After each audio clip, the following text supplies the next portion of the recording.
بحمد اللہ آج ہمارے اس دورہ تفسیر القرآن کا 27واں سبق ہے۔ سورہ بقرہ کی آیت نمبر 134 کی گفتگو ہو رہی تھی۔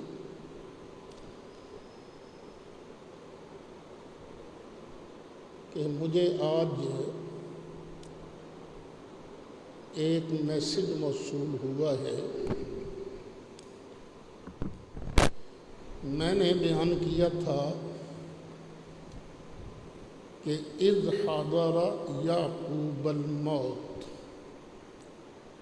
کہ جب حضرت یعقوب علیہ السلام پر موت آئی۔ اس پر میں نے کہا تھا نبیوں کو بھی موت آتی ہے۔ خود نبی کریم صلی اللہ علیہ وسلم کو موت آئی تھی، لیکن جب ہم یہ کہتے ہیں نا تو زندہ ہے واللہ، تو زندہ ہے واللہ، تو کچھ لوگ اس کا مطلب یہ سمجھتے ہیں کہ شاید ہم اہل سنت و جماعت نبی کریم علیہ السلام پر موت آنے کے قائل ہی نہیں ہیں۔ یہ غلط الزام ہے، ہم موت آنے کے قائل ہیں۔ بس اتنا کہتے ہیں جہان ہے کئی، یہ جو دنیا ہے عالم دنیا، جب بندے پر موت آتی ہے اس کی روح پرواز کرتی ہے تو بندہ عالم دنیا سے عالم برزخ میں منتقل ہو جاتا ہے، فنش نہیں ہوتا، ایک جہان سے دوسرے جہان کی طرف منتقل ہو گئے عالم برزخ میں۔ اب نبی کریم علیہ السلام جو زندہ ہیں وہ عالم برزخ میں زندہ ہیں، لیکن زندہ کون سی چیز ہے؟ وہ ہے نبی کریم علیہ السلام کا وہی جسم مقدس جو دنیا میں تھا۔ اس پر یہ میسج آیا ہے تمہارا عقیدہ باطل ہے، تمہارے بڑوں کا عقیدہ باطل ہے۔ مجھے خوشی بھی ہوئی اور ایک دکھ بھی ہوا۔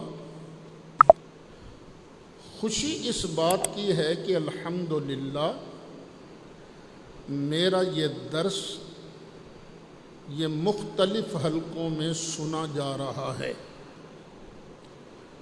اور گہری نظر سے سنا جا رہا ہے۔ اللہ تعالیٰ سمجھنے کی بھی توفیق نصیب فرمایا۔ اور دکھ اس بات کا ہوا کہ میری اس بات کا جواب نہیں دیا گیا کہ قبر انور میں عالم برزخ میں کون سی چیز زندہ ہے۔ میں نے کہا تھا یہی جسم مبارک زندہ ہے، تو اس کا جواب نہیں دیا گیا، بس اتنا کہا گیا کہ تمہارا عقیدہ باطل ہے، تمہارے بڑوں کا عقیدہ باطل ہے۔ تو بیٹے مجھے نہیں پتا تم کون ہو، اللہ تعالیٰ تمہیں ہدایت عطا فرمائے، مجھے بھی ہدایت پر رکھے۔ سوچنے کی بات یہ ہے تم کہتے کیا ہو، ذرا واضح کرو نا، کہ نبی کریم علیہ السلام کا جسم مبارک قبر انور میں زندہ ہے یا نہیں؟ ہاں یا نہ کرو۔ ہیں عالم برزخ میں، قبر بھی ہے عالم برزخ میں، تو تم کچھ حیات کے قائل ہو، روح کی، جسم کی، وہ تو کچھ واضح کرو نا، کون سی چیز زندہ ہے؟ میں نے پہلے عرض کیا تھا ایمان عقل پر اعتبار کا نام نہیں، آنکھ پر اعتبار کا نام نہیں، ایمان نام ہے زبان مصطفیٰ علیہ السلام پر اعتبار کرنے کا۔ میرا اور میرے بزرگوں کا دعویٰ یہی ہے کہ قبر انور میں نبی کریم علیہ السلام کا یہی جسم انور یہی زندہ ہے، اور میرے پاس اس بات کے کچھ دلائل بھی ہیں۔ اگر تمہارا تعلق اہل حدیث حضرات سے ہوتا تو میں ان کے حوالے پیش کر دیتا، اگر تمہارا تعلق علماء دیوبند سے ہوتا تو میں ان کے حوالے پیش کر دیتا، لیکن مجھے چونکہ پتہ نہیں ہے اس لیے میں بات ڈائریکٹ کتاب اللہ سے شروع کرتا ہوں۔ قرآن اس مسئلے میں کیا کہتا ہے؟ نبی مکرم شفیع معظم جان دو عالم صلی اللہ علیہ وسلم تو بہت اعلیٰ بہت عرفہ شان کے مالک ہیں، بعد از خدا بزرگ توئی قصہ مختصر، پوری کائنات میں اللہ کی مخلوق میں سرکار سے بڑا کوئی نہیں۔ سرکار کی بات بھی ہم بعد میں کریں گے، انبیاء کرام علیہم الصلاۃ والسلام کا ذکر بھی بعد میں کریں گے،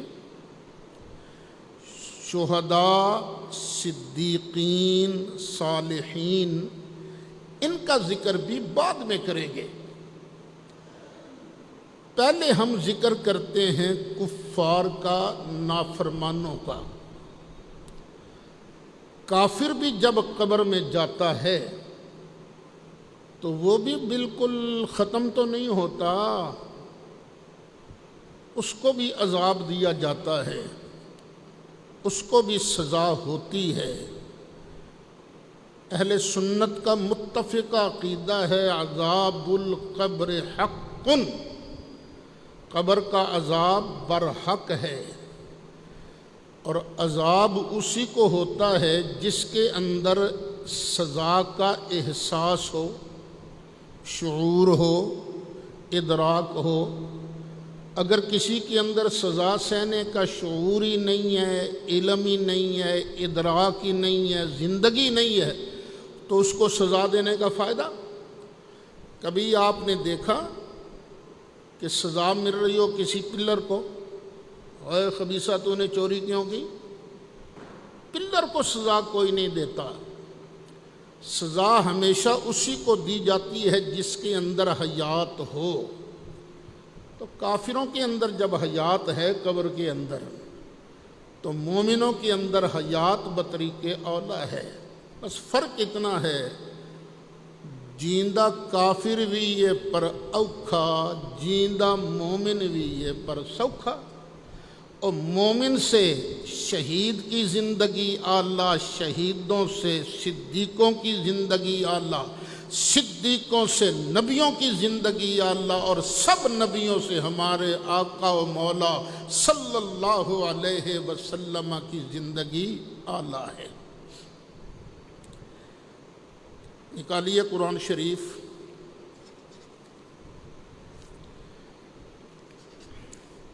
یہ پارہ ہے 16واں،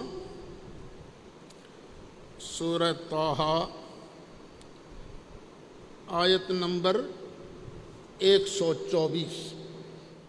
مالک ارشاد فرماتا ہے وَمَنْ أَعْرَضَ عَنْ ذِكْرِي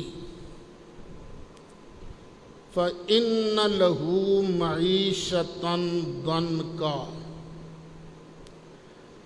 اور جس نے میری یاد سے منہ پھیرا تو بے شک اس کے لیے تنگ زندگانی ہے۔ اس کے لیے کیا ہے؟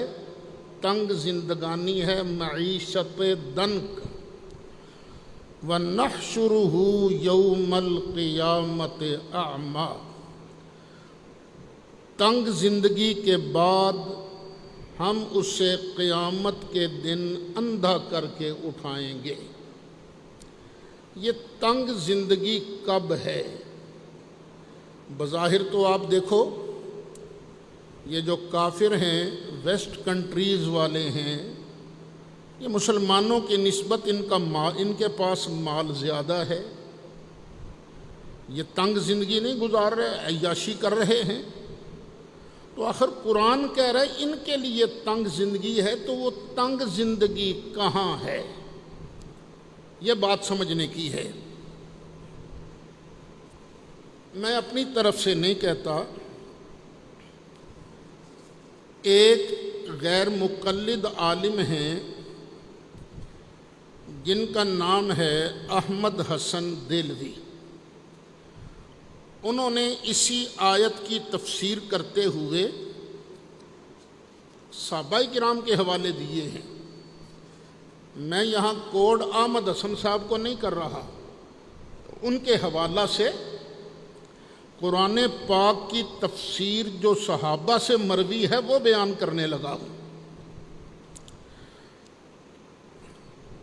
وہ کہتے ہیں کہ اس میں ہیں کئی قول کہ تنگ زندگی کیا ہے، لیکن حافظ ابو جعفر ابن جریر نے اپنی تفسیر میں عذاب قبر کو ترجیح دی ہے۔ معتبر سند سے مسند بزار میں ابو ہریرہ رضی اللہ عنہ سے روایت ہے، جس میں خود صاحب وحی صلی اللہ علیہ وسلم نے معیشتاً دنکا کی تفسیر عذاب قبر کی فرمائی ہے۔ مسند امام احمد اور ابو داود میں براء بن عازب رضی اللہ عنہ کی صحیح روایت ہے، جس میں اللہ کے رسول صلی اللہ علیہ وسلم نے عذاب قبر سے پناہ مانگنے کی ہدایت فرما کر فرمایا، نافرمان لوگ جب قبر میں منکر نکیر کے سوالوں کا پورا جواب نہ دیں گے تو ان کی قبروں میں آگ کا فرش بچھا کر آگ کا لباس پہنا دیا جائے گا، اور دوزخ کی گرم ہوا بھی ان کی قبروں میں آتی رہے گی، اور ان کی قبروں کو یہاں تک تنگ کیا جائے گا کہ ان کی پسلیاں ٹوٹ جائیں گی، اور ایک بہرا گنگا فرشتہ لوہے کا ایسا بھاری ہتھوڑا لے کر آئے گا کہ وہ ہتھوڑا پہاڑ پر بھی مارا جائے تو وہ پہاڑ مٹی ہو جائے۔ یہ فرشتہ اس ہتھوڑے سے ہر وقت ان لوگوں کو مار مار کر ان کے جسموں کو خاک کر دے گا، پھر اس خاک سے جسم بنا کر اس میں روح پھونکی جائے گی۔ ایسے لوگوں پر یہی عذاب قیامت تک رہے گا، کیونکہ عذاب قبر کی میعاد قیامت تک کی ہے۔ اسی واسطہ سے آگے فرمایا، قیامت کے دن کا عذاب قبر کے عذاب سے زیادہ سخت ہوگا۔ اب وہ فرشتہ ہتھوڑا مارے گا کس پر؟ کافر کے جسم پر۔ وہ ہتھوڑا اتنا وزنی ہوگا، پہاڑ پر مارا جائے تو وہ بھی مٹی ہو جائے۔ تو جب جسم پر ہتھوڑا لگے گا، کافر کا جسم مٹی ہو جائے گا، اللہ پھر دوبارہ اسی مٹی سے دوبارہ جسم بنائے گا، کس کا؟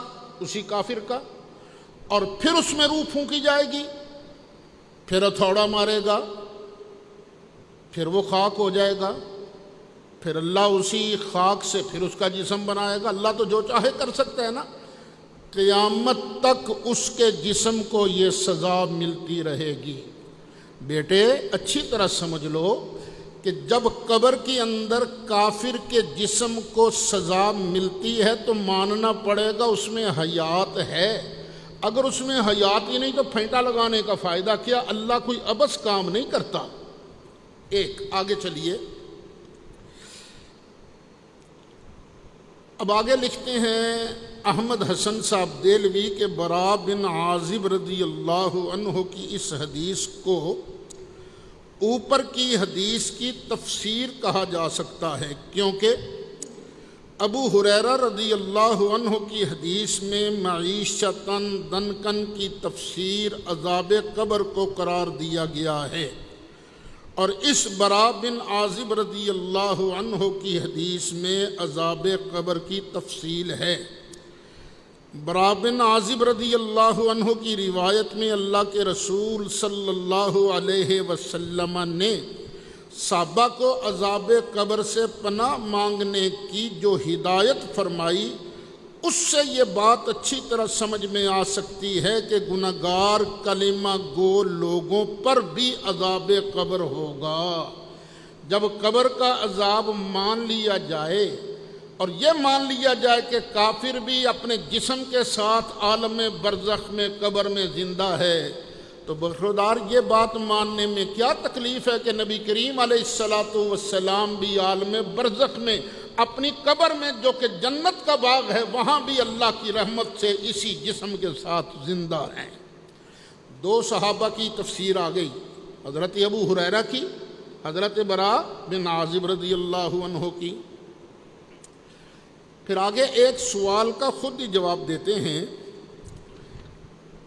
بعض مفسروں نے معیشتاً دنکا کی تفسیر قیامت کے دن کے عذاب کو جو ٹھہرایا ہے وہ تفسیر قوی نہیں معلوم ہوتی، کیونکہ مجھے پتہ ہے آپ نے یہی بات کرنی ہے، تو میں احمد حسن دہلوی صاحب کی زبان سے ہی جواب دے رہا ہوں۔ وہ کہتے ہیں یہ تفسیر قوی نہیں، کیونکہ آگے آیت میں قیامت کے دن کا عذاب اس سے زیادہ سخت اور زیادہ دیر تک رہنے والا ہے۔ آیت کھول کر دیکھ لیجئے، وَنَحْشُرُهُ يَوْمَ الْقِيَامَةِ أَعْمَى، اور اس کو ہم قیامت کے دن اندھا کر کے اٹھائیں گے۔ قَالَ رَبِّ لِمَ حَشَرْتَنِي أَعْمَى وَقَدْ كُنْتُ بَصِيرًا، وہ کہے گا اے میرے پروردگار تو نے مجھے اندھا کیوں اٹھایا حالانکہ میں تو آنکھوں والا تھا۔ قال كذلك اتتك آیاتنا فنسیتها وكذلك اليوم تنسى وكذلك نجزی۔ اب یہ آگے قیامت کے دن کے عذاب کی بات ہو رہی ہے۔ پتہ چلا یہ تنگ گزران قیامت کے دن کی بات نہیں بلکہ یہ قبر کے عذاب کی بات ہے۔ یہ کون صاحب لکھ رہے ہیں؟ احمد حسن صاحب دہلوی۔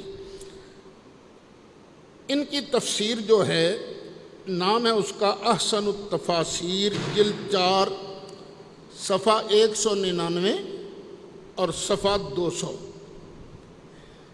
ایک اور غیر مقلد عالم ہیں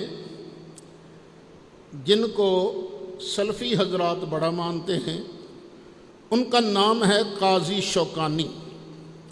ان کی تفسیر ہے فتح القدیر۔ بحیثیت تفسیر وہ ایک اچھی تفسیر ہے، اختلافات تو ہر کسی کے ساتھ ہو جاتے ہیں۔ قاضی شوکانی کی تفسیر ایک اچھی تفسیر ہے، تفسیر بالمعصور کرنے کی کوشش کرتے ہیں۔ انہوں نے چند حدیثوں کا اور چند صحابہ کرام کے اقوال کا ذکر کرنے کے بعد لکھا، وَمَجْمُوعُ مَا ذَكَرْنَا هُنَا يُرَجِّحُ تَفْسِيرَ الْمَعِيشَةِ الدَّنْكَا بِعَذَابِ الْقَبْرِ۔ قاضی شوکانی صاحب لکھتے ہیں جو ہم نے احادیث اور صحابہ کرام کے اقوال نقل کیے ہیں ان کا مجموعہ اس بات کی دلیل ہے کہ معیشت دنک سے مراد قبر کا عذاب ہے۔ جب قبر کے اندر کافر کو عذاب ہو رہا ہے تو مان لیجئے مسلمان قبر کے اندر مزے میں ہوتا ہے، مسلمانوں سے، عام نیک مسلمانوں سے شہیدوں کی زندگی یا اللہ، شہیدوں سے نبیوں کی زندگی یا اللہ، اور نبیوں سے اللہ کے محبوب کی زندگی اعلیٰ ہے۔ کہ ہم ایسے ہی نہیں کہتے تو زندہ ہے واللہ، تو زندہ ہے واللہ، میرے چشم عالم سے چھپ جانے والے۔ آگے سن لیجئے، یہی آیت کریمہ ہے۔ امام ابن جریر طبری نے 5 مختلف سندوں سے، ایک سند نہیں، 5 مختلف سندوں سے حضرت ابو سعید خدری رضی اللہ عنہ، حضرت سیدنا ابو ہریرہ رضی اللہ عنہ، حضرت سیدنا عبداللہ بن مسعود رضی اللہ عنہ، کل کتنے صحابہ ہو گئے یہ دیکھیں، ابو ہریرہ 1، عبداللہ بن مسعود 2، ابو سعید خدری 3، اور پیچھے برا بن عازب، یہ 4 صحابہ کرام ہیں۔ وہ فرماتے ہیں کہ معیشت دنک سے مراد عذاب قبر ہے۔ اٹھائیے تفسیر ابن جریر جلد 16 صفحہ 163، روح المعانی جلد 16 صفحہ 277، معالم التنزیل تفسیر خازن جو کٹھی چھپی ہوئی ہے جلد 4 صفحہ 285، معارف القرآن جلد 6 صفحہ 60، تفسیر عثمانی صفحہ 415، جلالین مع ساوی جلد 3 صفحہ 57۔ یہ ساری اٹھا کر دیکھیے، سب کے اندر یہی بات لکھی ہے کہ معیشت دنک سے مراد، تنگ زندگی سے مراد کیا ہے؟ عذاب قبر۔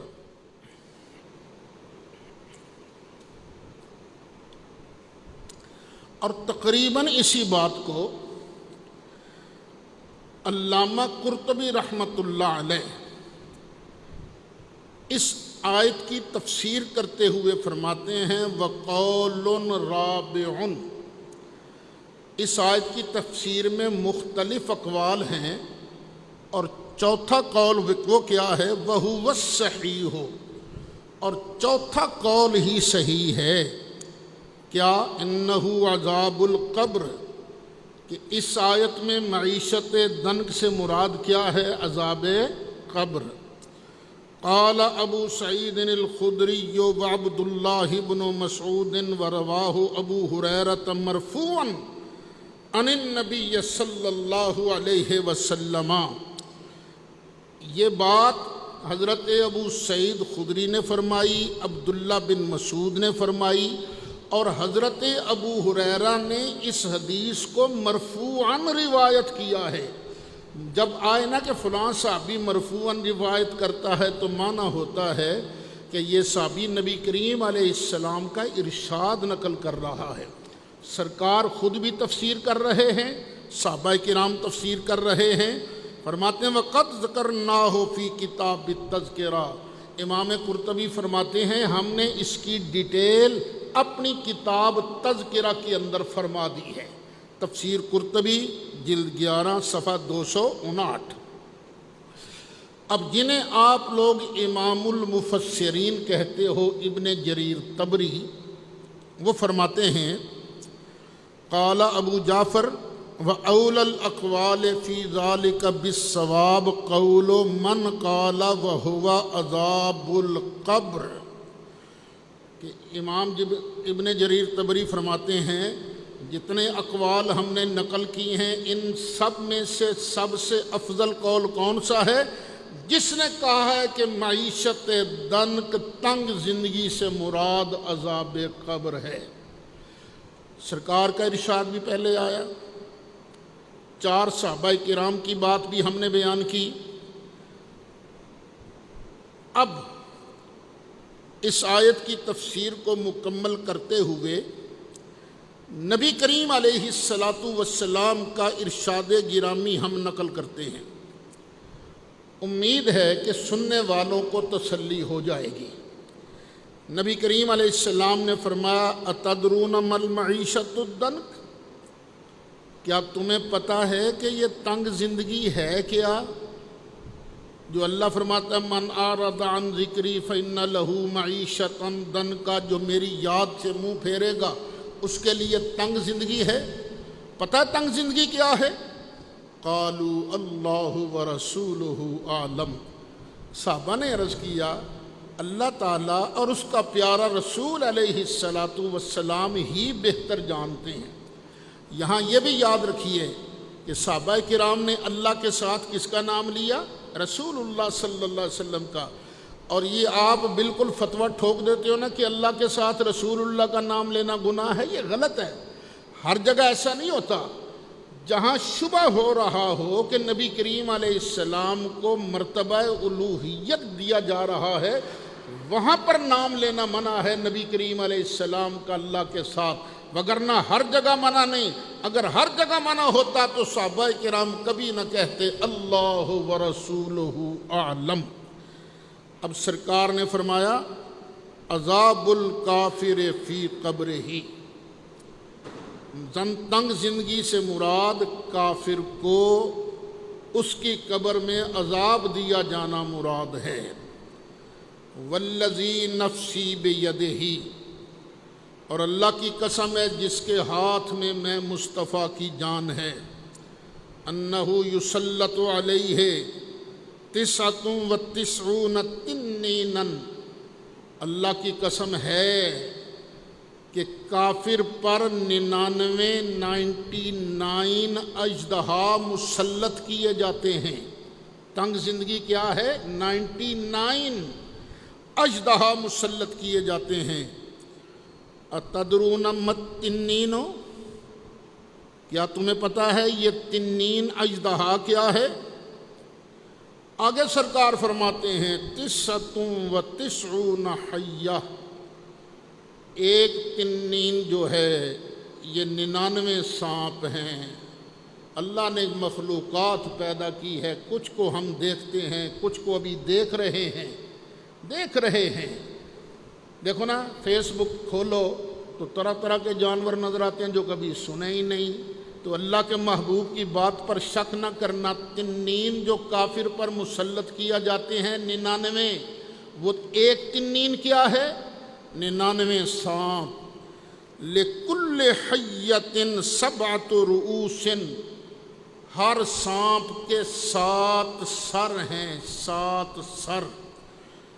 ینفخون فی جسمہ وَيَلْسَعُونَهُ وَيَخْدِشُونَهُ إِلَى يَوْمِ الْقِيَامَةِ، جو قیامت کے دن تک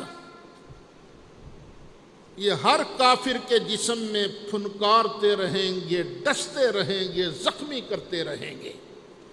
یہ نبی کریم علیہ السلام کا ارشاد گرامی ہے جو نقل کیا ہے حضرت امام طبری رحمۃ اللہ علیہ نے۔ تفسیر ابن جریر ہے، جلد 16 ہے، صفحہ 165 ہے۔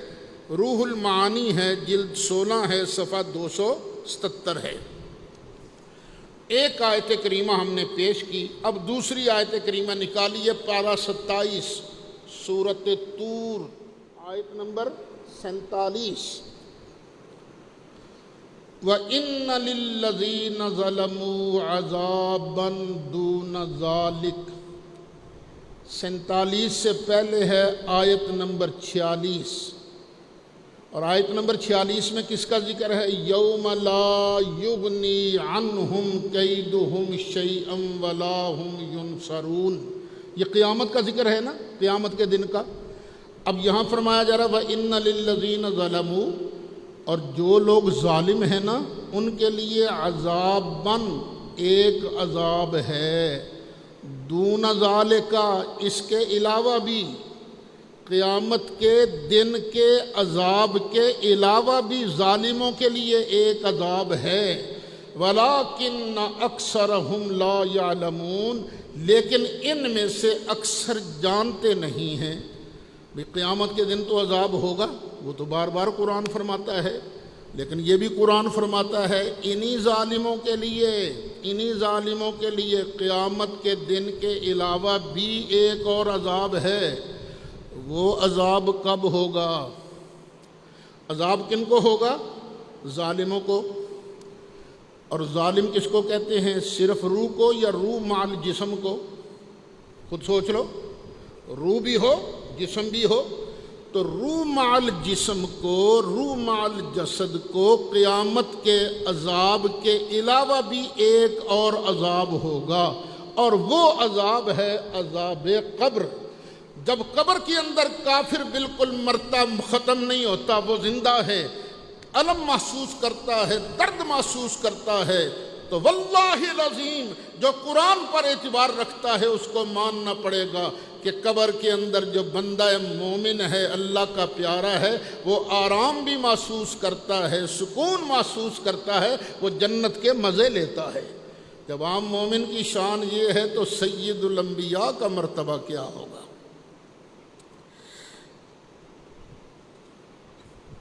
اب یہ عذاب قبر، ایک تو قرآن کا نظم صاف بتا رہا ہے کہ اس سے مراد عذاب قبر ہے۔ اب ذرا صحابہ کرام کی بات بھی سن لیجئے۔ حبر امت، یہ پتہ ہے حبر امت کسے کہا جاتا ہے؟ حبر کہتے ہیں بہت بڑے عالم کو۔ یہ لقب ہے حضرت عبداللہ بن عباس کا رضی اللہ عنہ، اس امت کے بہت بڑے عالم۔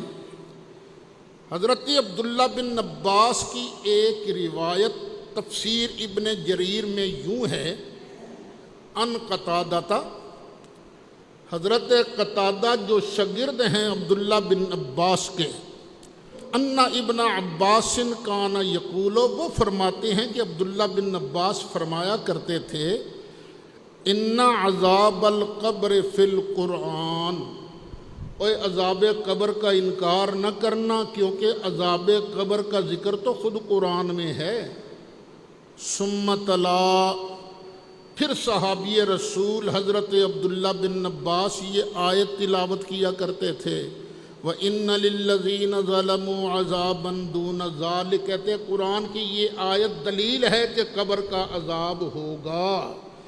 جب صحابی تفسیر فرما رہا ہے اور قرآن کا سیاق و سباق بھی یہ بتا رہا ہے کہ قیامت کے دن کے علاوہ بھی ایک عذاب ہوگا، تو ماننا پڑے گا قبر کا عذاب حق ہے۔ جب قبر کا عذاب حق ہے ظالموں کے لیے، تو نیکوکاروں کے لیے قبر کا ثواب بھی حق ہے۔ اچھا، تفسیر قرطبی میں یہاں تک لکھا ہے، وَعَنْهُ عَذَابُ الْقَبْرِ قالہ البراء بن عازب وعلی رضی اللہ عنہ، کہ اس جگہ وَإِنَّ لِلَّذِينَ ظَلَمُوا عَذَابًا دُونَ ذَلِكَ، یہ دون ذالک جو ہے اس سے مراد ہے عذاب قبر۔ اس کو مراد کس نے لیا ہے؟ عبداللہ بن عباس نے، اور یہی بات حضرت براء بن عازب نے کہی ہے، اور یہی بات مولا مرتضیٰ نے بھی ارشاد فرمائی ہے۔ اب دیکھیے، عبداللہ بن عباس 1، براء بن عازب 2، مولا مرتضیٰ 3 صحابہ کرام ارشاد فرما رہے ہیں کہ یہاں دون ذالک سے مراد عذاب قبر ہے۔ تو بیٹے، عذاب قبر کا انکار تو سوائے معتزلہ کی اور کوئی نہیں کرتا، آپ کس منہ سے یہ عذاب قبر کا انکار کر رہے ہو؟ جب عذاب قبر حق ہے تو قبر کی زندگی بھی حق ہے، اگر زندہ ہی نہیں تو سزا دینے کا فائدہ کیا ہے؟ جب عذاب قبر حق ہے تو ثواب قبر بھی حق ہے۔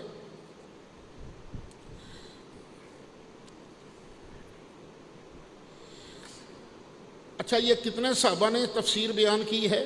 3 صحابہ نے، عبداللہ بن عباس، براء بن عازب اور مولا مرتضیٰ۔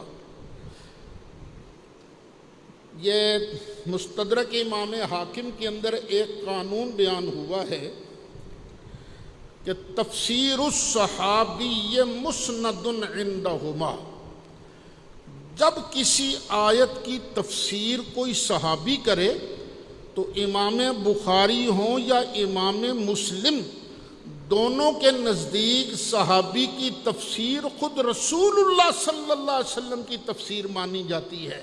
یعنی خود نبی کریم علیہ السلام کا ارشاد ہے کہ یہ دون ذالک سے مراد کیا ہے؟ عذاب قبر۔ کتنی آیتیں ہو گئیں؟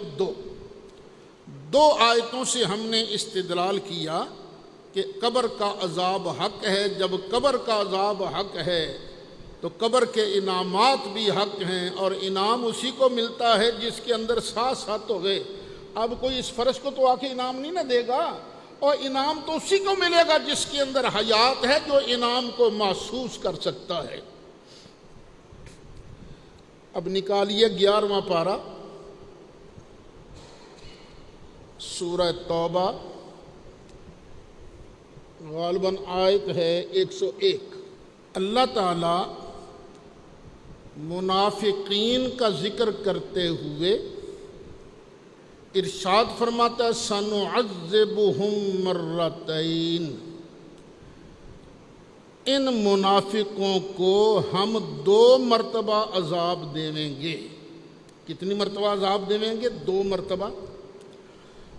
2 مرتبہ عذاب دینے کے بعد ثم یردون الی عذاب عظیم، پھر ان کو بڑے عذاب کی طرف لے جایا جائے گا. بڑا عذاب جو ہے اس سے پہلے کتنی بار ان کو عذاب دیا جائے گا؟ 2 بار. اور بڑا عذاب کون سا ہے؟ قیامت کے دن کا عذاب. قرآن کہتا ہے قیامت کے دن کے عذاب سے پہلے ان کو 2 مرتبہ عذاب دیا جائے گا. اچھا، قیامت کے دن کن کو عذاب دیا جائے گا؟ منافقوں کو. منافقوں کو روح اور جسم سمیت یا اکیلی روح کو؟ روح اور جسم سمیت. تو جن کو روح اور جسم سمیت عذاب دیا جائے گا نا، انہی کو پہلے 2 مرتبہ عذاب دیا جائے گا. روح مال جسد، جسم بھی ہوگا روح بھی ہوگی، اور 2 مرتبہ قیامت کے عذاب سے پہلے ان کو پھینٹا لگایا جائے گا. اس آیت کی تفسیر میں اور بھی نکات ہیں. اللہ کو منظور ہوا جب ہم یہاں پہنچیں گے لا تعلمہم نحن نعلمہم، اس پر بڑی انشاءاللہ خوبصورت بحث آئے گی. وہ جو پہلے میں نے تفسیر بیان کی ہے نا، ایک وہابی عالم ہیں علامہ احمد حسن دہلوی، انہی کی تفسیر یہاں سن لیجئے. وہ کہتے ہیں حضرت ابن عباس فرماتے ہیں ایک عذاب تو یہی ہے کہ مسلمانوں کی مسجد سے لوگ نکالے گئے، کیونکہ ایک دن نبی کریم علیہ السلام نے منافقوں کا نام لے کر کہا تھا اخرج یا فلان فإنک منافق، اخرج یا فلان، اخرج یا فلان فإنک منافق، اور نکل جا مسجد سے، تو منافق ہے.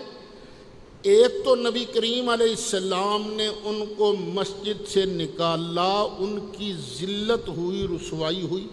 ایک عذاب یہ ہے، اور دوسرا عذاب قبر کا عذاب ہے، پھر آخرت میں عذاب عظیم ہے.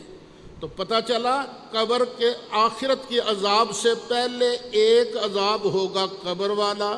ارے اگر قبر میں کچھ ہوتا ہی نہیں ہے تو قبر میں عذاب دینے کا فائدہ کیا ہے؟ قبر میں بندے کا جسم زندہ ہوتا ہے، بس اتنی بات ہے. ان کی زندگی کا ہمیں شعور نہیں ہے، وہ اللہ جانے، اس کا محبوب جانے کہ وہ زندگی کیسی ہوتی ہے. لیکن ہوتا کافر قبر کے اندر اوکھا، مسلمان سوکھا، اور مسلمانوں کی عام مسلمانوں سے شہید اعلیٰ، پھر نبی اعلیٰ، اور سب نبیوں سے ہمارے آقا و مولا اعلیٰ. ان کی زندگی اعلیٰ ہے، افضل ہے. ایک مولوی صاحب گزرے ہیں مولانا غلام اللہ خان. یہ دیوبندی حضرات کے 2 گروپ ہیں. 2، ایک جو مولانا اشرف علی تھانوی کے مریدین ہیں، ان کے ماننے والے ہیں، اور بھی ہیں ان کے ساتھ، لیکن اکثریت ان کی ہے. یہ حیات النبی کے قائل ہے. اور دوسرا گروپ ہے مولوی حسین علی صاحب کا. ان کے جو ماننے والے ہیں وہ حیات النبی کے قائل نہیں. ویسے ایک مولوی صاحب کہہ رہے تھے ہم سے بڑا حیاتیہ ہے ہی کوئی نہیں، اللہ کرے ایسا ہو. وہ تو کہتے تھے حیاتیہ ہم سے بڑا ہے ہی کوئی نہیں. چلو اللہ کرے، ہم کون سا چاہتے ہیں کہ مسئلے زیادہ بگڑتے جائیں. انہوں نے جو تفسیر پڑھائی حسین علی صاحب نے، اس تفسیر کو آگے پھیلایا ہے دو مولوی صاحبان نے، ایک غلام اللہ صاحب نے جو پنڈی میں تھے، ایک طاہر صاحب نے جو پنج پیر کے تھے، طاہر پنج پیری کے نام سے، اور یہ مولانا غلام اللہ پنڈی والے۔ ان کی تفسیر چھپی ہوئی ہے، میرے پاس موجود ہے، جواہر القرآن۔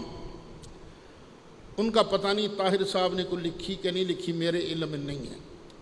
تو جواہر القرآن میں غلام اللہ صاحب کہتے ہیں 2 دفعہ کے عذاب سے دنیا میں قتل یا قید و بند یا ظہور نفاق سے ذلت و رسوائی کا، اور مرنے کے بعد قبر کا عذاب مراد ہے، اور عذاب عظیم آخرت کا عذاب ہے۔ اب اس سے آپ نے اندازہ لگا لیا، تفسیر ہے جواہر القرآن جلد پہلی صفحہ 453۔ پتہ یہ چلا سب کے نزدیک قبر کا عذاب برحق ہے، اور بخاری شریف کے اندر پورا چیپٹر موجود ہے قبر کے عذاب کے اس بات کا بیان۔ جب بخاری کے اندر پورا چیپٹر موجود ہے، قرآن کی آیتیں بیان کر رہی ہیں، تو پھر نبی کریم علیہ السلام کی حیات طیبہ کا انکار کرنا یہ پاگل پن نہیں تو اور کیا ہے۔ بندہ ہوش و حواس میں رہے تو اس کو یقین سے کہنا پڑے گا کہ قبر کے اندر اللہ کے سارے نبی زندہ ہوتے ہیں، جو نبی بھی قبر والے ہیں اپنی اپنی قبروں میں زندہ ہیں۔ یہاں اسی بات کو دوبارہ دہرا دیتا ہوں۔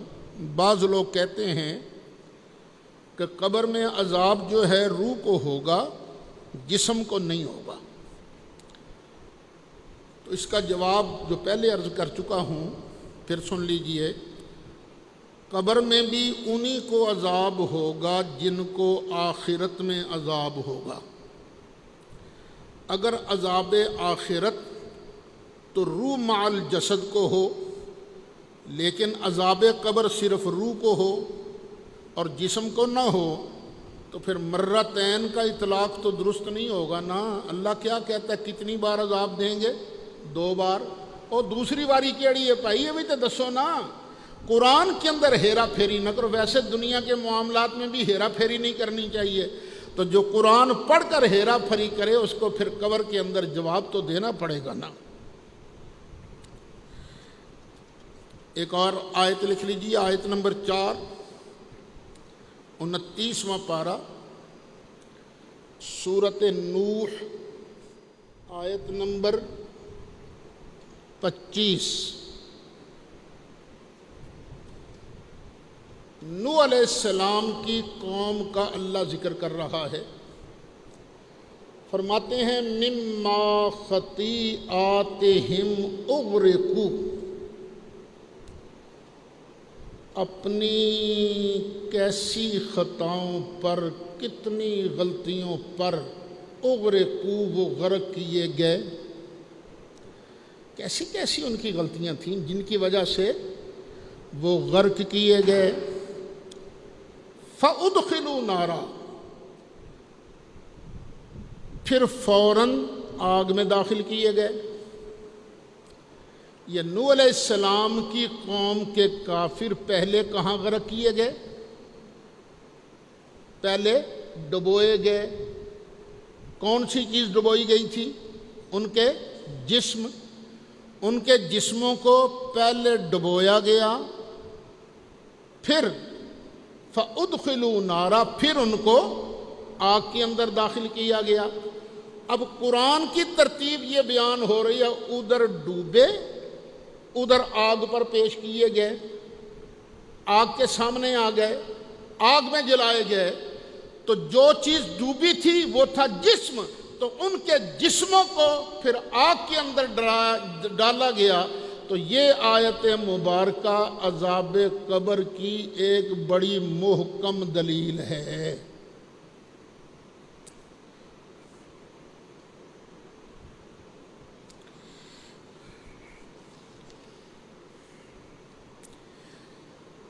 یہی مولانا غلام اللہ خان صاحب جو ہیں، اسی آیت کی تفسیر کرتے کرتے آگے لکھتے ہیں یہ آیت عذاب قبر کے اس بات پر اہل سنت کی محکم دلیل ہے، کیونکہ غرق کے فوراً بعد ان کو جس آگ میں داخل کیا گیا وہ آخرت کی آگ نہیں، کیونکہ قیامت تو ہنوز قائم ہی نہیں ہوئی، اس لیے اس سے لامحالہ برزخ کا عذاب ہی مراد ہے، جسے اصطلاح شریعت میں عذاب قبر سے تعبیر کیا گیا ہے۔ ابھی قرآن مجید کی کئی آیات مبارکہ میں نے آپ کے سامنے پڑھی ہیں، 4 آیات مبارکہ، جس سے پتہ چلتا ہے کہ قبر کے اندر عذاب کافر کو ہوگا اور اس کے جسم کو عذاب ہوگا۔ امام فخر الدین رازی رحمۃ اللہ علیہ نے اسی آیت کی تفسیر فرماتے ہوئے ارشاد فرمایا،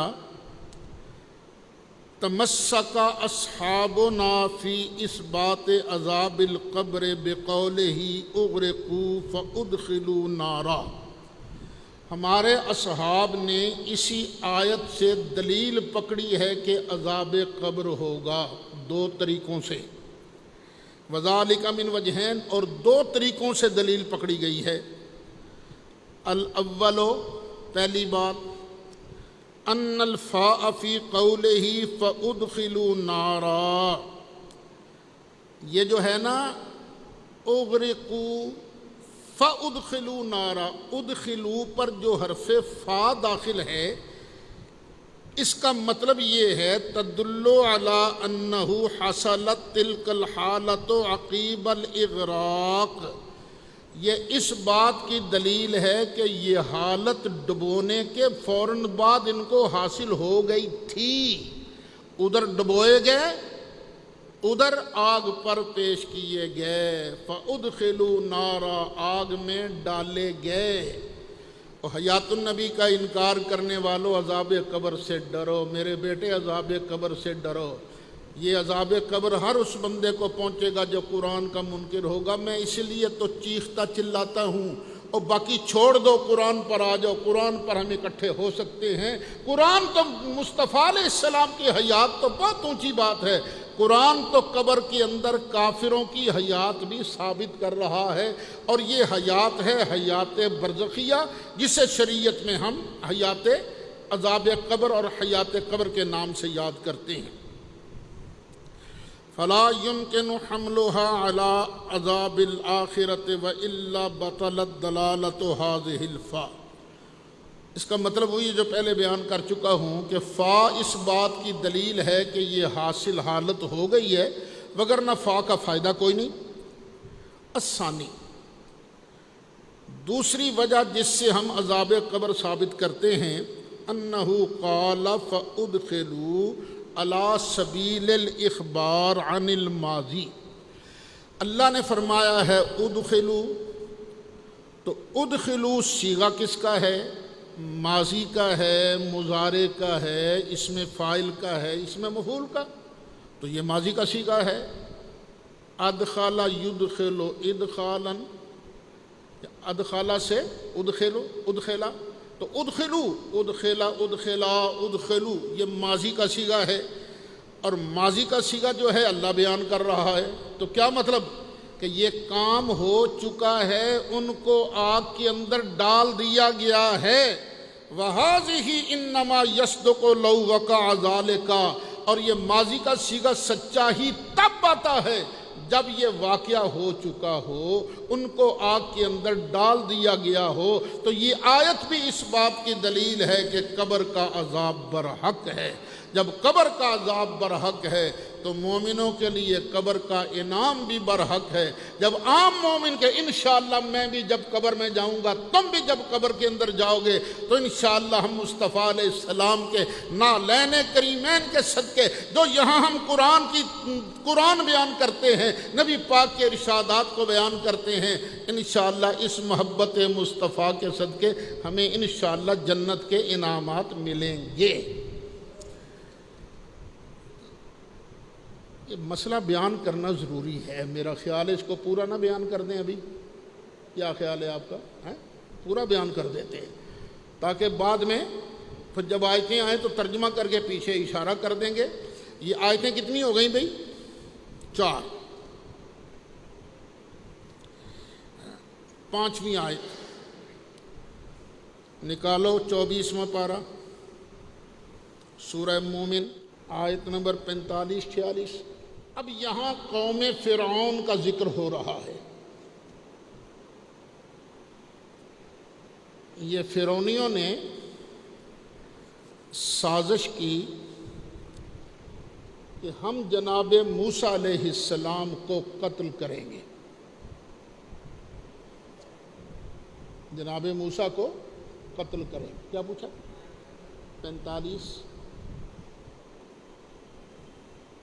45 اور 46 دو آیتیں ہیں۔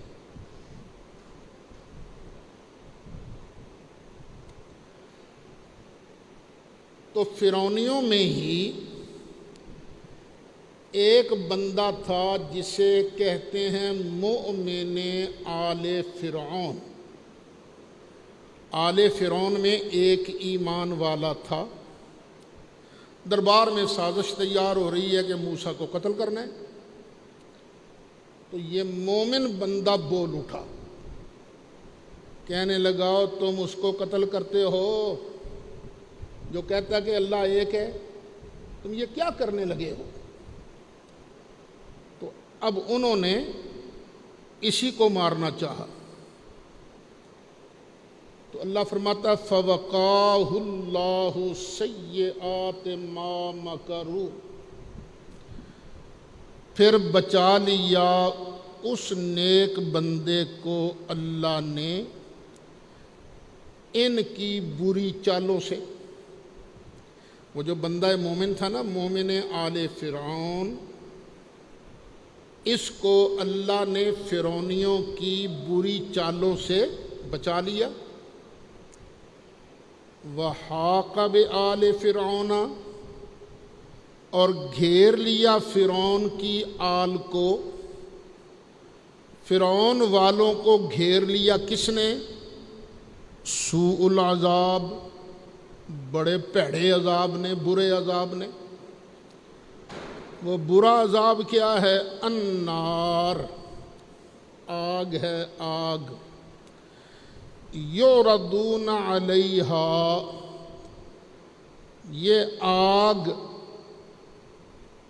آگ پر صبح اور شام پیش کیے جاتے ہیں۔ فرعونیوں کو جس برے عذاب نے گھیرا وہ برا عذاب کیا ہے؟ آگ کا، جس آگ پر یہ صبح اور شام پیش کیے جاتے ہیں۔ وَيَوْمَ تَقُومُ السَّاعَةُ، اب صبح و شام آگ پر یہ پیش ہو رہے ہیں۔ کون؟ فرعون والے، فرعونیے جو ہیں آگ پر پیش کیے جا رہے ہیں، اور فرعونیوں سے مراد ان کی روحیں ہیں کہ ان کے جسم بھی، روح مع الجسد۔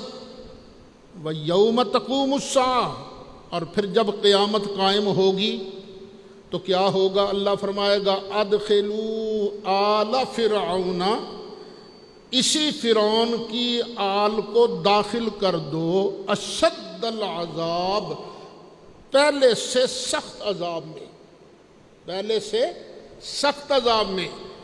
وہ کہاں ان کو پیش کیا جا رہا ہے؟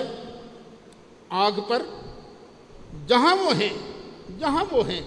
چونکہ اکثر لوگ جو ہیں قبر میں جاتے ہیں نا، تو اس لیے کہہ دیا جاتا ہے عذاب قبر، وگرنہ جہاں بھی اس کے جسم کے ذرات ہوتے ہیں وہیں اللہ تعالیٰ بندے کو سزا دیتا ہے یا انعام دیتا ہے۔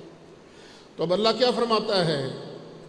یہ آگ پر پیش کیے جاتے ہیں 2 مرتبہ، صبح بھی اور شام بھی، اور جب قیامت کا دن آئے گا تو انہی کے بارے اللہ فرمائے گا ان کو تنو، کہاں؟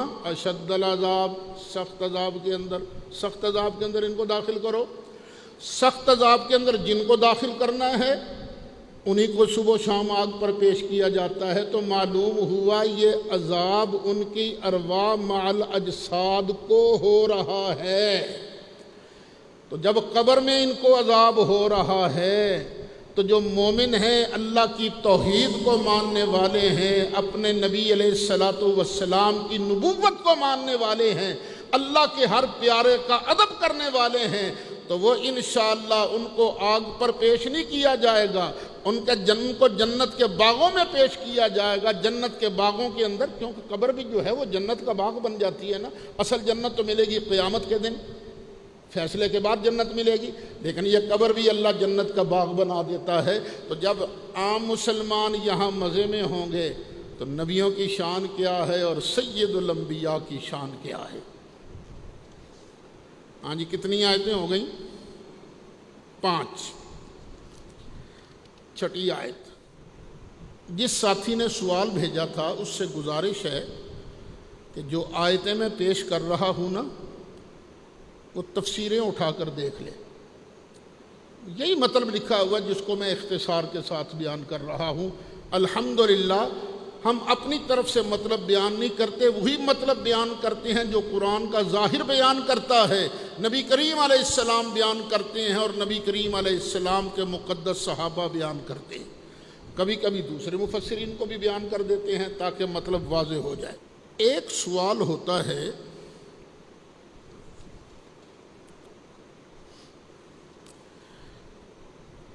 اور یہ سوال بھی خود امام المفسرین ابن جریر طبری نے بیان کیا ہے۔ بعض روایات میں یہ بھی آتا ہے کہ یہ جو آل فرعون ہے نا، ان کی ارواح کو سیاہ رنگ کے پرندوں کے اجواف، پرندوں کا پوٹا نہیں ہوتا، ان کے اجواف میں رکھ کر صبح و شام آگ پر پیش کیا جاتا ہے۔ سوال یہ ہے کہ جسم پیش نہیں ہوتا، کیونکہ بعض روایتوں سے پتہ چلتا ہے کہ کالے کالے رنگ کے نا ڈراؤنی شکل کے پرندے ہیں، ان کے پوٹوں کے اندر، ان کے جو پیٹ ہے ان کے اندر ان کی روحوں کو رکھا جاتا ہے، پھر پرندوں کو نا آگ کے اندر پیش کیا جاتا ہے۔ جواب، پہلا جواب یہ ہے کہ اگر یہ تسلیم کر لیا جائے کہ آل فرعون کی ارواح جو ہیں ان کے لیے ایک مثالی جسم تیار کیا جاتا ہے، مثالی جسم کون سا ہے؟ وہ کالے رنگ کے پرندے، یہ جسم مثالی ہے، اور ان کو صبح و شام آگ پر پیش کیا جاتا ہے، تو بیٹے اس سے یہ کیسے لازم آ گیا کہ جو قبر کے اندر جسم پڑا ہوا ہے اس کو عذاب نہیں ہو رہا؟ یہ کیسے لازم آ گیا؟ نفی تو آپ نے اس بات کی کرنی ہے کہ قبر کے اندر جو جسم ہے اس کو عذاب نہیں ہو رہا، نفی اس بات کی کرنی ہے۔ آپ ایک اور چیز بیان کر رہے ہیں کہ ان کی روحیں وہاں ہوتی ہیں تو پرندوں کو آگ پر پیش کیا جاتا ہے، یہ کیسے ثابت ہو گیا؟ قرآن کا ظاہر تو یہی کہہ رہا ہے کہ ان کے جسموں کو عذاب ہوگا۔ اب دوسری بات سنیے، قرآن کو پھر پڑھ لیجئے۔ قرآن کہتا ہے قیامت کے دن ان کو سخت ترین عذاب میں ڈالا جائے گا۔ کن کو؟ آل فرعون کو۔ اگر ان کے جسموں کو قبر میں عذاب نہیں ہو رہا، صرف روح کو عذاب ہو رہا ہے، وہاں اگر عذاب نہیں ہو رہا تو پہلے سے سخت کیسے عذاب ہوگا بھائی؟ پہلے سے سخت عذاب تو اسی صورت میں ہو سکتا ہے نا کہ پہلے جسم کو بھی عذاب ہو اور اس کے بعد پھر قیامت کے دن اسی کو اللہ کہتا ہے ان کو اور زیادہ عذاب دو، اور زیادہ، پہلے سے زیادہ۔ جب پہلے جسم کو عذاب ہے ہی نہیں تو زیادہ عذاب کاہے کا؟ قرآن کا سیاق یہ بتاتا ہے کہ یہ روح مال جسد کو عذاب اللہ دے رہا ہے۔ اب اسی سے سمجھ جائیے کہ اللہ تعالیٰ نے جو شہید ہے نا، شہید، ان کی سواری کے لیے بھی نا ہوائی جہاز بنائے ہوئے ہیں، سبز رنگ ہے ان کا جہازوں کا، اور ان کی روحوں کو نا اللہ تعالیٰ سبز رنگ کے جہاز پر بٹھاتا ہے، جہاں چاہتے ہیں جنت کے اندر اڑتے پھرتے ہیں۔ تو یہ اللہ کا انعام ہوتا ہے۔ ایک اور آیت لکھیے جی، پارہ 7 سورۃ انعام آیت نمبر 93، وَلَوْ تَرَىٰ إِذِ الظَّالِمُونَ فِي غَمَرَاتِ الْمَوْتِ، وَلَوْ تَرَىٰ، اور اگر کبھی تم دیکھو، اِذِ الظَّالِمُونَ، جب کہ ظالم لوگ، فی غمرات الموت، موت کی سختیوں میں ہوتے ہیں، جب ظالم موت کی سختیوں میں ہوتے ہیں تو اس وقت کا ذرا تم نظارہ دیکھو۔ وَالْمَلَائِكَةُ بَاسِطُو أَيْدِيهِمْ، تو فرشتے ان کی طرف اپنے ہاتھ بڑھا رہے ہوتے ہیں۔ اخرجوا انفسکم، اور کڈو اپنی جاناں، نکالو اپنی روحوں کو۔ فرشتے دبکے مار کے بڑی سختی سے کہتے ہیں اخرجوا انفسکم، نکالو اپنی جانوں کو۔ الیوم، ابھی سے، آج سے ہی، تجزون، تمہیں بدلہ دیا جائے گا، کس کا؟ عذاب الہون، ذلت کا عذاب۔ ابھی سے، آج ہی سے تم کو ذلت کا عذاب دیا جائے گا۔ کیوں؟ بما کنتم تقولون علی اللہ غیر الحق، جو تم اللہ پر ناحق باتیں باندھتے تھے نا، کہ اللہ نے ان بتوں کو ہمارا معبود بنایا ہے، یہ فرشتے اللہ کی بیٹیاں ہیں، جو تم کہتے تھے نا، اس جھوٹ کی وجہ سے اللہ کی الوہیت میں تم نقب لگاتے تھے، مصطفیٰ کی نبوت میں تم نقب لگاتے تھے، تم اللہ کے پیاروں کی شان میں نقب لگاتے تھے نا، وہ جو تمہارے گندے اقوال ہیں نا، ان کی وجہ سے اخرجوا انفسکم، چلو نکالو اپنی جانوں کو۔ الیوم تجزون عذاب الہون، آج ہی کے دن سے تمہیں ذلت والا عذاب دیا جائے گا۔ بما کنتم تقولون علی اللہ غیر الحق، اس لیے کہ تم اللہ پر ناحق جھوٹ باندھا کرتے تھے۔ وَكُنْتُمْ عَنْ آیَاتِهِ تَسْتَكْبِرُونَ، اور تم اللہ کی آیتوں سے تکبر کیا کرتے تھے۔ اب فرشتے کیا کہتے ہیں بھئی؟ کیا نکالو؟ اپنی جانیں، روح نکالو۔ فرشتے کھینچتے ہیں، روح کو نکالتے ہیں، اور پھر کیا کہتے ہیں؟ الیوم تجزون عذاب الہون، آج ہی سے تمہیں ذلت والا عذاب دیا جائے گا، ابھی سے، ابھی سے۔ کس کو ذلت والا عذاب دیا جائے گا؟ جن کو کہتے ہیں اخرجوا انفسکم، اور کن کو کہتے ہیں؟ کافروں کو، جسم کو اور ان کی روحوں کو، تو انہی کو ذلت کا عذاب دیا جائے گا۔ بھئی قرآن تو پکار پکار کر کہہ رہا ہے عذاب القبر حق، قبر کا عذاب حق ہے، حق ہے، حق ہے۔ کتنی آیات مبارکہ ہو گئی بھئی؟ 6۔ اب 7ویں آیت، ٹائم تو زیادہ ہو گیا، چلیں باقی کل سے۔ مولایا صلی وسلم دائما ابدا علی حبیبک خیر الخلق کلہم۔